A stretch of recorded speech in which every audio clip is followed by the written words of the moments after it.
नमस्कार. एमबीबीएस बीडीएसच्या विद्यार्थ्यांसाठी महत्वाची सूचना. तर आज 24 तारीख तर सीईटी सेलकडून नोटिफिकेशन आलेलं आहे आणि नोटिफिकेशनमध्ये जर आपण पाहिलं तर कॅप राऊंड 3चं परत एकदा शेड्यूल त्यांनी डिस्प्ले केलेलं आहे. तर यामध्ये जर आपण पाहिलं तर उद्या 25 तारखेला आपल्याला रजिस्ट्रेशन करता येणार आहे. ज्या विद्यार्थ्यांनी रिपोर्टिंग केलेलं नाहीये किंवा नॉट जॉईन जे कॅन्डिडेट आहेत तेवढ्याच विद्यार्थ्यांनी परत रजिस्ट्रेशन करायचं आहे. बाकीच्या विद्यार्थ्यांनी रजिस्ट्रेशन करायची गरज नाहीये.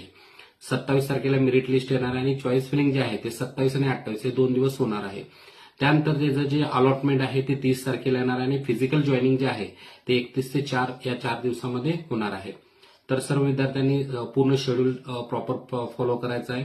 तसेच जर तुम्हाला मॅनेजमेंट किंवा एनआरआय कोट्यामधून जर ऍडमिशन घ्यायचं असेल तर खाली दिलेल्या नंबरला संपर्क करा.